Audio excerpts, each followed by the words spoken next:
Good morning, everyone. Thank you for joining us for another great fun-filled spotlight session.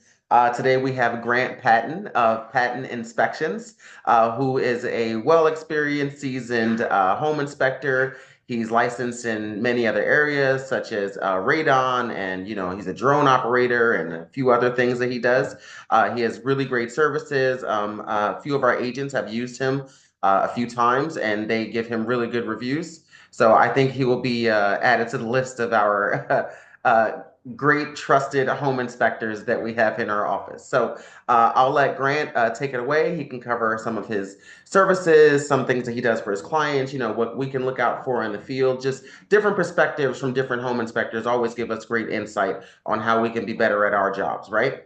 So I'll let Grant go ahead, take it away. Grant, thank you for coming on this morning.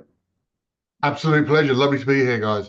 Um, so I was looking at like a Q&A. If anyone's got any particular questions about what they're looking for within home inspections, what they expect to get from it, or the other stuff, I'll happily field those questions. For myself, some of the services that we offer is obviously the home inspection. So it's a standard home inspection. I'm sure you guys have all been through the process beforehand. And you get a guy turns up, he runs through the different systems of the house and explains it to the client. One of the things we found is very important, especially from the angle of the real estate transaction, is being careful how you deliver a home inspection. It's very easy to walk in and look at a building and go, oh my God, this is happening, that's happening. And all of a sudden, somebody that's on a very high stress level, because they're about to make the largest purchase and investment of their life, you've just elevated their stress level. That doesn't help anyone, including them, especially them. So the idea is you need to keep it calm, explain what's going on. You need to tell them all the details of what's happening within the property, but in such a way that they understand it, they don't freak out. So you keep them nice and calm as you're going. And that way it just slides everything through much easier and there's less hiccups in the road. For ourselves, we try and use the latest technology, try and stay ahead of it all. So we have moisture meters, thermal cameras, drones, and we've got a whole tool bag right here of all different stuff. With our reports, we actually use Inspector Toolbelt as the software. We did used to use Spectora, but we had some issues with them making global changes to reports, which doesn't help matters for anybody. So we use Inspector Toolbelt. It's a lot more robust. But one of the things you'll find within my report as well is lots and lots and lots of photographs, which makes it very easy. So when you've got a pinpoint notation for an issue, having a photograph of at least one of those issues next to it helps the client to understand within the report what's actually going on, what they're being told. The other thing I'll always do with the clients is I explain to them how the report's going to work. We've got a traffic light system, kind of. It's green, orange, red. Doesn't necessarily mean that red's terrible, but normally means that red's either a safety issue or something that's been let go to a point where it is going to be expensive. Orange is something that's been let go, but it's not critical yet, but it's something that wants to be addressed. And green is, hey, keep an eye on this. You want to stop this from becoming orange.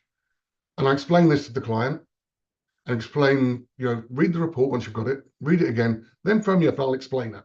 And that way I can help alleviate the concerns they have and bring it all into perspective for them to help everything move forward. Okay, so that's a vague overview of what we do and how we do it. Does anyone have any questions?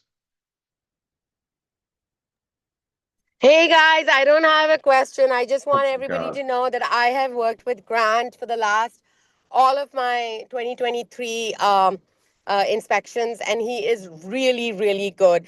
He and I have worked our magic, and we've kind of manipulated the situation in a good way to make sure that the deal doesn't like fall through, or how we can explain a problem to the client. And that's very important. He's not one of those guys who just writes the report and then you don't see of him. You can call him, you can get on a conference call with the client so he can explain what the report means. And I'm saying that from personal experience. And Daisy, I'm in where are India and I you? still got on this call, Lawrence, for you. I hope you have Daisy, your where are over you there, right Daisy. now? Why is In it dark India, outside? in a car Oh, in okay. India. Okay. Sorry. Oh, I'm I like, didn't realize my video was on. yeah, I'm like, it's a nice day here. It's dark there. I'm like, where is she? I thought you were in a tunnel. Across the world, across the world. But yes. Bless you, Daisy. So yeah, so Thank you. I've done a number of jobs at Daisy. It's always been great working with Daisy. We're having a realtor like Daisy who cares very much about the clients and cares about the process, but wants to make sure, yeah, of course, everyone wants the deal to go through. But we want to make sure the client understands what they're getting, because you don't want blowback coming at you in 6 months or a year down the road because we didn't explain something to them. If we had Yeah. explained it clearly right now, and then they go ahead and buy the property, if they do get remorse later on, it's like, we made this very clear to you. You understood this situation. What are you complaining about? And then it kills it from happening. Normally they don't even come back. They're like, they did tell me. I knew about this. It's fine. And everything moves forwards so you don't get problems later on. You know, brushing things under the rug, trying to hide things, that's only going to hurt you in the long term. I've worked with Daisy, as she said, on a number of projects. We've had some fun ones. We've had some very interesting ones.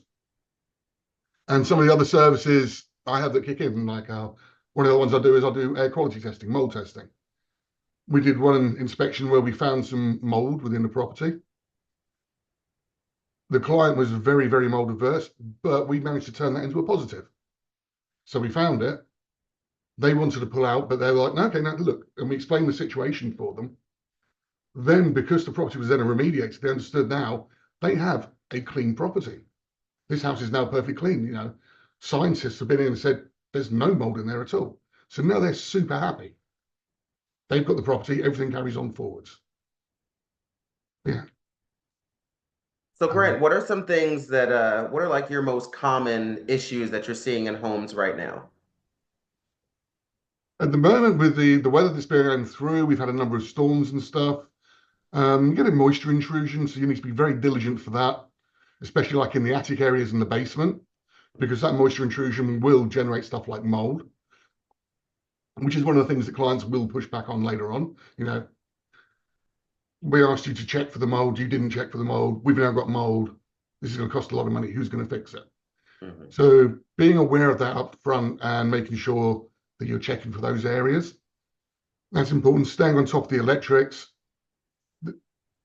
There's a base minimum required by New Jersey State for home inspectors. No, you've got to bear in mind that's a minimum. You know, so this is what you need to do to protect people. It's there's a whole list there. If you don't have it, let me know. I'll happily share it with the office. Oh yeah, awesome. That would be great if you could share that. I'll send that out to all our agents. Of course. You know, in any of my home inspection reports, if you go to the very end, the entire thing is listed within the report. This is what is required by New Jersey for a home inspection. This is what we have to do. This is what we don't have to do. But that's the minimum level of what the home inspection report will include. But yeah, I'm very happy to send it over to you, Lawrence, and we can make sure all your guys have a copy of it. So if they are using a home inspector, they know what they should be getting within the report. Yeah, that makes sense. That makes a lot of sense. And how much do you charge for your home inspections? It varies on the size of the property. Obviously, if you've got a 950 square foot condo, it's going to be a little bit different from a 15-room McMansion, because the time differentiation, the effort, the time it takes to write the reports. So for myself, I base it on the square footage, location, what type of property it is, how old it is. It all varies. For additional services that we do on top of the home inspection, so if you've got a home inspection and you want a sewer scope, you're looking at another $250. Termite reports, $80. Radon's $230. Mold starts at $400. Mold's a tricky one because it starts off at that point, but the additional samples cost more money as well as you go. So I've got a bit of a tickly, I've had a bad cough for a week. So normally with the mold, what I recommend is let's have a look at the place first. Let's see what's going on. You know, unless you have somebody that's immunocompromised, has very bad respiratory problems, stuff like that. I'm like, don't just book a mold inspection up front. You're spending a lot of your clients' money for something you may not need, unless they have specific reasons for needing it. Mm-hmm. So normally for myself, I'll get in there and have a look around. If I find something, it's like I did with the one with Daisy. We found it during the home inspection. I'm like, okay, look, this is a problem. Hmm. Do you guys have any questions? I know someone asked for your information. If you could put your information in the chat. Of course, more than happy to. And if it's okay, I've actually got some merch stuff I can drop into the office. I can drop some cards in and also have some nice eyeglass cleaners with the details on it. So that's okay, Lawrence. I'll drop them into the office and Yeah, the guys can absolutely. help themselves. I could clean my glasses right now. Funny enough, that's why I came up with the idea, because I'm constantly on inspections. I'm like, I can't see. Yeah. I'm like, this would be great.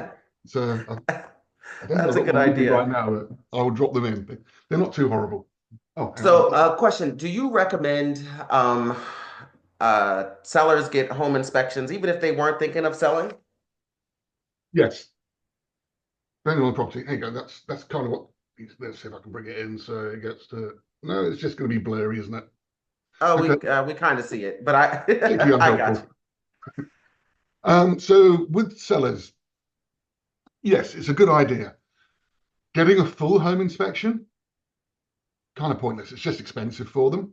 you. Hmm. One of the things I recommend for sellers is, because we do commercial inspections as well, it's kind of a grey area. So for a home inspection, New Jersey state law states, if you do a home inspection, you have to have a report. There's no two ways around it. If you're doing it for a transaction, my viewpoint with the seller is, you're not doing this for a transaction. You're not buying the place. You just want to know what's going on with your house. You want to Hmm. be ahead of the curve when someone like me comes in, when you've got somebody trying to buy it and you're now in a 10-day window. Hmm. And then someone like me comes in and goes, well, you see, you've got this problem here and you really need to get that fixed. Otherwise, the deal's just going to stop. Knowing that 3 months earlier, so you can get it fixed before you go to market. Then when you do get to the market point, you've got the buyer coming in with their home inspector. He'll go through the property and hopefully it'll be seamless. There's always going to be something. You're always going to find something there with a home inspector, or you should do anyhow. But having the big key points pre-notified so you can address them, that's huge. It's going to make your deal so much easier. So yes, I do recommend that. The way I do it myself is, if somebody wants it, one of the things I offer is I'll do a walkthrough inspection, which is I'll come and see the seller and go, look, okay, I'm not giving you a report. I'm not writing anything down for you, but come with me, right? See that? That's a problem. This is going to get called up because of this. You want to get such and such type of person to come and fix that. And just go through, do the outside of the house, the roof, start at the bottom, work my way up, and just show them everything. Let them take notes. And then they can decide what they want to fix, what they don't. Normally takes about an hour. And that way they've got a huge jump on the game. Right.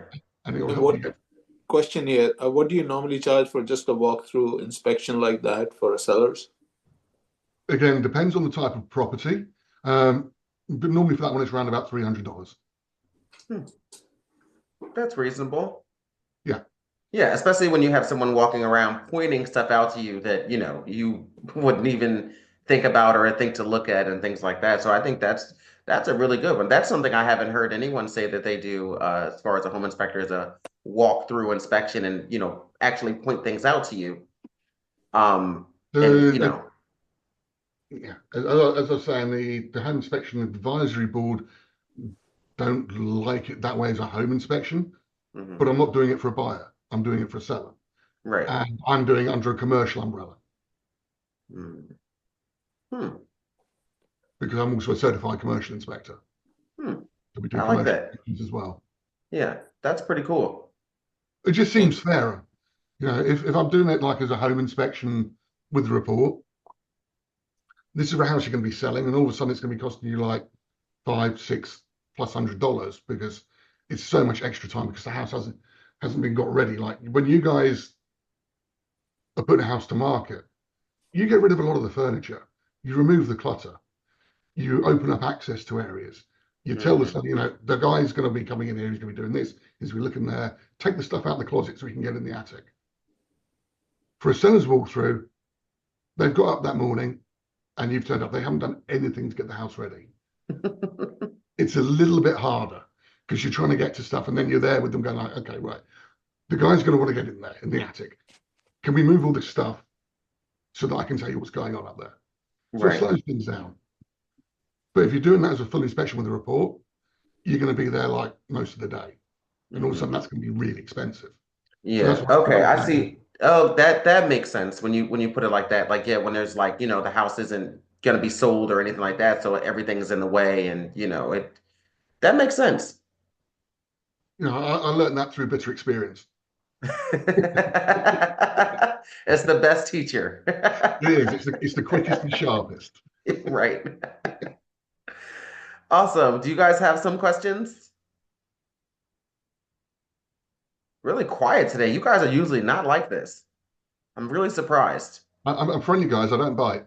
It might be the accent. It might be. They're I do get that occasionally. So. Well, I will put my details in. Okay. If you do have questions, please do answer now, because if you have it, I'm sure one of your colleagues has as well. Yes. And you're not going to be able to answer it for everyone. But other than that, with my details, if you think of something later on, feel free to email me, give me a call, and I'll happily answer what I can for you. Sorry, I missed on your prices for, say, a condo or a single family. What were you saying on that? I may have missed that. Basically, what I was saying on that is it depends on the size. Right. So I have like starting points. So like for a condo, a small condo, townhouse, you're looking at like 250, 275. Uh-huh. But that's the starting point. Understood. It only goes up from there. Okay. So, and for a single family home, say like 1,500, you're looking at like 350. Mm-hmm. Okay. But then, you then tell me it was built in 1890, it's going to be more expensive. You tell me it's got 2 garages, it's going to be more expensive. It's got 4 HVAC systems, it's going to be more expensive. Understood. Does that make sense? Yes. Yeah. Okay. That makes sense. That sounds fair. More stuff, more work, more money. It just makes If it's going to take me 2 hours, great, it's going to cost this much. If it's going to take me 2 days, it's going to cost more. Right. That makes total sense. What would you recommend for us when we're out doing, when we're doing our listing presentations, working with sellers, and we're looking for our own latent defects? What are some things that you think would stand out most to us that we can see and, alert our clients to? So some of it just comes with experience. There's some classic simple ones that you always see that I know that you guys are going to know that every home inspector is going to up and say it. As soon as you pull up the house, just look at the downspouts. Are they all draining at the foundation? 9 times out of 10, yes. Or they're like within a couple of feet, they got those silly little triangle things that stick out. They don't help, not really. You want it 6 to 10 foot away, especially if you've got a basement. Mm-hmm. And that's going to be an instant, straight off, a very easy one to say to your seller.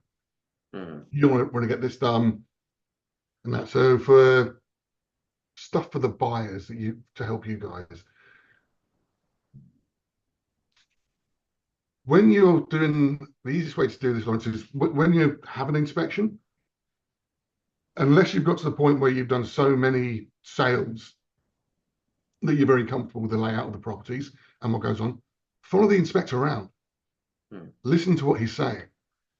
Hopefully you've got one that's like me that will actually explain to the client as he's going some of the items. You don't want all of the items, otherwise you're going to overwhelm them. But there's certain things that will come along.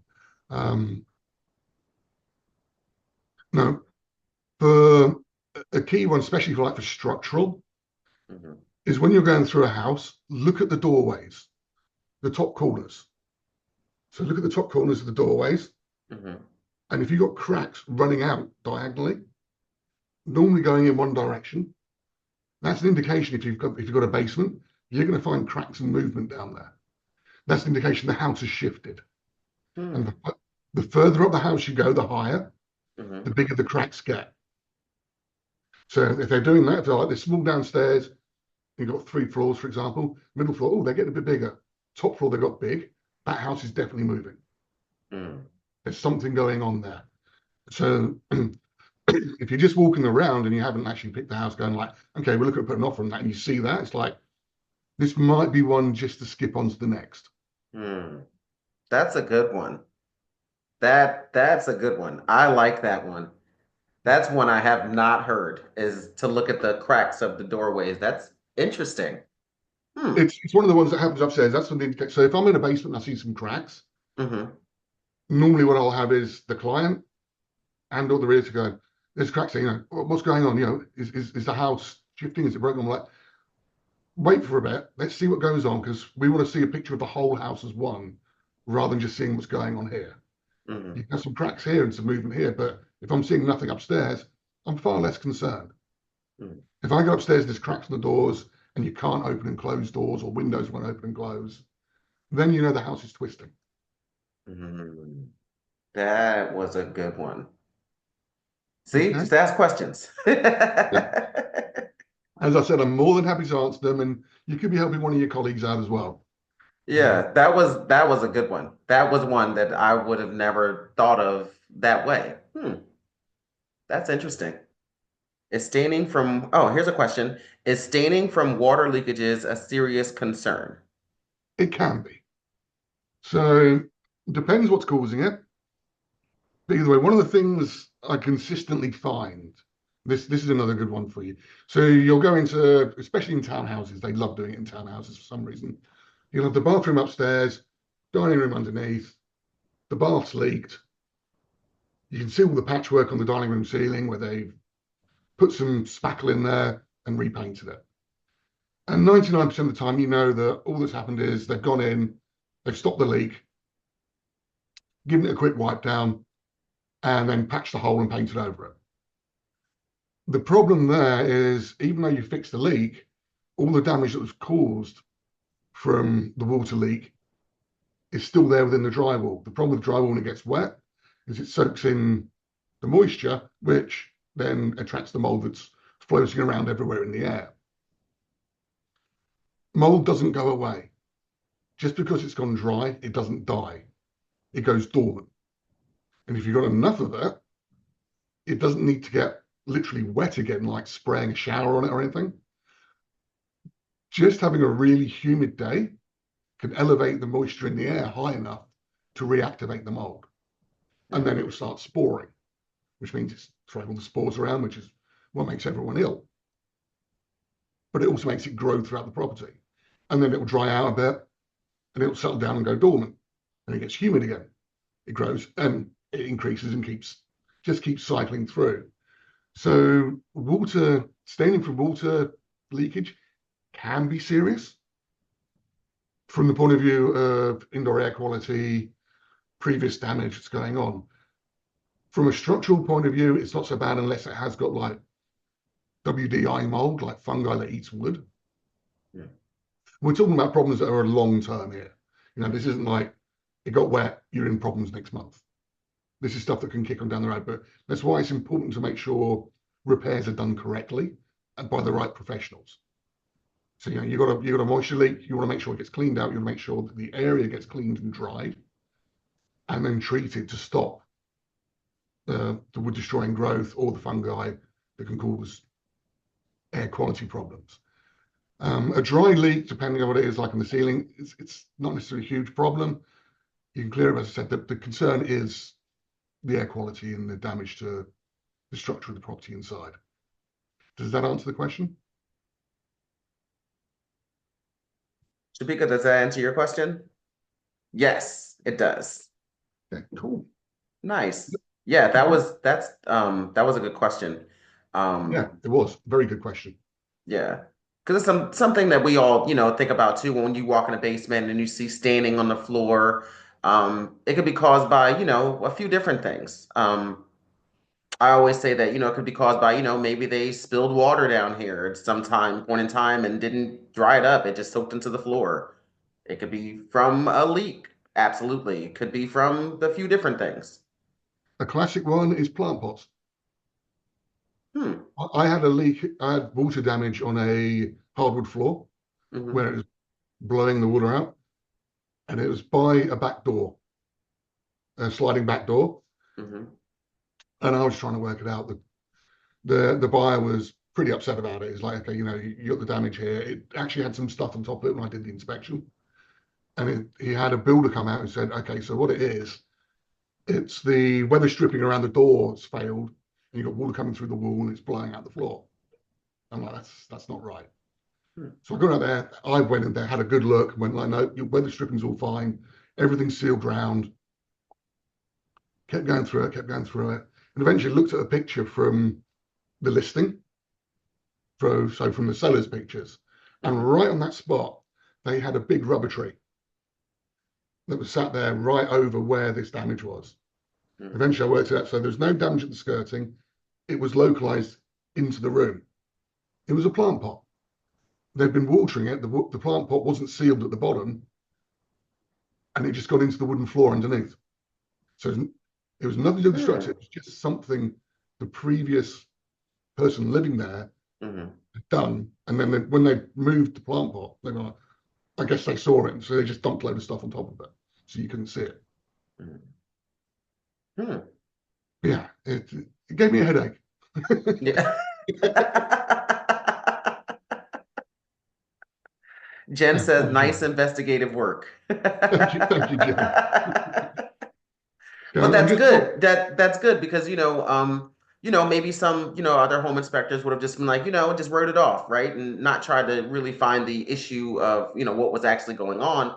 So it's nice to know that you actually take your time and go through and make sure you can give the buyer or seller information about what's actually happening. I think that's great. Yeah, it does make a difference. And again, one of the things with home inspections, when I first started out, I'd have agents saying, so how long is this going to be? 45 minutes, an hour? We can, I've got something else to do in an hour and a half. Try not to, when you've got a home inspection, try not to pack too much into that day. If you've got a good inspector and he finds stuff, he'll keep following because he wants to find out what's going on in the house. And you should want him to do that because it's protecting you. It's like having a sweater with a loose thread on it. Sometimes you pull the thread and it comes free and everything's great. Okay, there wasn't anything too much. Sometimes you pull it and it starts unraveling. But you want to get to the end of the root cause of what it is, so you are fully informed. And that way your client's fully informed, so they can make an informed decision. And then they've made an informed decision going forward. And again, back to what I said right at the beginning, it's going to minimize the blowback. No blowback is what everybody wants in this situation. So that's what I'm saying is like, one of the things, don't try and go, okay, so I'm going to do a home inspection between 9 and 11. Then I'm going to do a meeting at 11:15. I'm going to go for lunch at 12. Be aware things can push out. So if you're expecting a home inspection to take 2 hours, give it 3. If it needs to be 3, give it 4. Just build some extra time in for yourselves. Your client will appreciate it because they don't suddenly feel like you're rushing trying to get through the inspection. They want you to have their best interests at heart. And the more you show that, the more they will trust you. And it's all about trust. Absolutely. Absolutely. That's a great point. That's a great point. I got to think about that. Here's a question. Would you consider a major issue that the buyer decides not to attend the inspection? Most houses are extremely old these days. What are common issues? So let's start with the first question. Would you consider a major issue that the buyer decides not to attend the inspection? With the way I write inspections, no. Would I prefer the buyers there? Yes. I always would prefer to have them there. I have a number of agents that do a lot of work for out-of-state clients. And they use me for this specific reason that the client will not be there. Because they know that I will cover everything in that property. And I will send the client a report. And then the client will read the report. And then they'll call me and I'll tell them to read the report again and make notes on what they have questions on. I will then sit down on a Zoom call like this or on a phone call if they haven't got Zoom, and I will go through every single one of their questions. I will go through the report with them because they're out of state. to help them understand it. 9 times out of 10, it doesn't take me long. Because of the way I've written the report with all the photographs, they know exactly what I'm talking about in the report. And normally what they're asking me is like, how important is this? How do I get that resolved? Who do I go and see to fix this? So in answer to the first part of the question, is it a major issue? Not for me, not for the way that I do reports. If you do a briefer report and only cover major deficiencies and don't cover the other items to educate the client, then it's much more of a concern. If you're not willing to sit down and talk to the client afterwards because they weren't there, then yes, that's a major concern. It's going to be bad for the client. It's going to be bad for pushing the deal through. Most houses are extremely old these days. What are common issues? The older you go, the more things you find. So one of the ones I had the other day, I was doing a 200-and-something-year-old house. And the client was asking about, okay, so these stairs, they seem really narrow. I'm like, well, yeah, but 200 years ago, the stairs weren't really narrow. He's like, well, you know, are they up to code?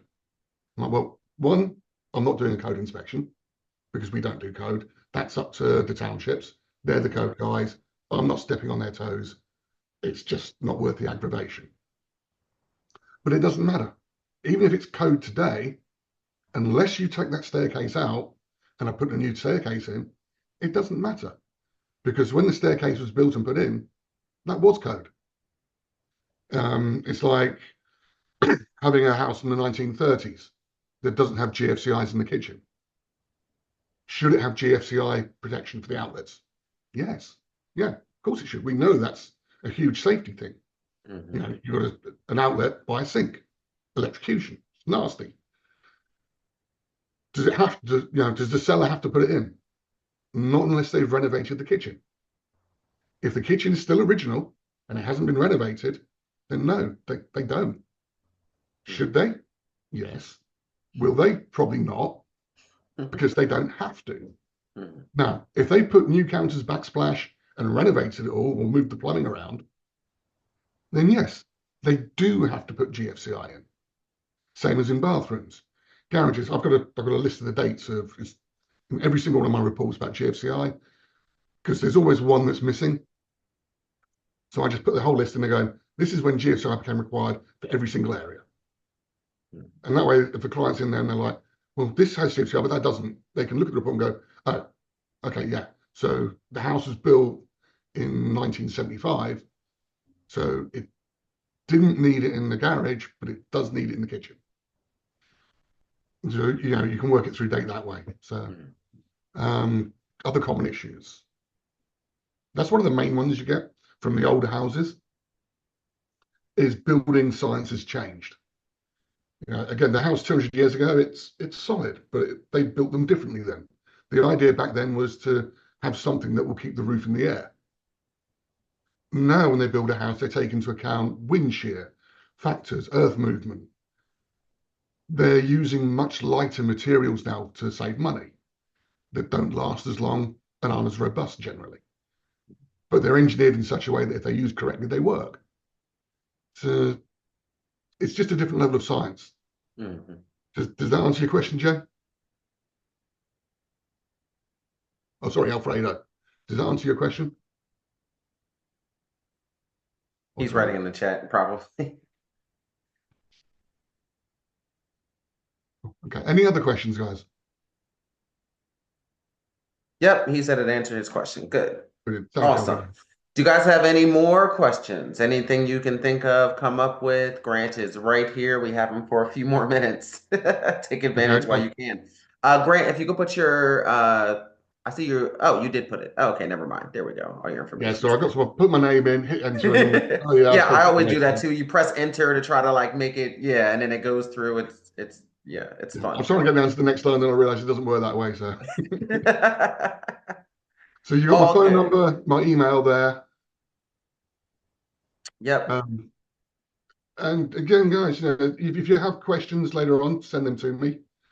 I'm pretty friendly. Areas of coverage, or do you go everywhere in New Jersey? That's again another good point. I do technically go everywhere. but it costs. So I don't know why or how this happened. I've got a realtor broker that works down south of Cherry Hill, south of Mount Laurel. And I normally do his northern inspections. But I'm actually doing one for him next week down in Bridgeton. It's like nearly a 2-hour drive each way. And I'm like, okay, well, I'm never going to get this because of the price of travel. Nope, they booked me. So in answer to the question, yes, I will go pretty much anywhere if it's worth it. That makes sense. Same for us. Yeah. What's his primary location? I'm based in Somerset. So do you know Eastern Avenue, JFK? Yep. Yes. Drop a pin there, and then stick a piece of string out from there and spin it as far as you want. Yeah, that's generally where I'm starting from. Thank Okay. you. So mostly Somerset County, Middlesex County, that would probably be like your, basis of, normal travel. That's what I'd refer to as my backyard. Yeah, okay. So it's nice and easy. It's very close. Yeah, But because of the location, one of the reasons I picked the location where I live is easy access.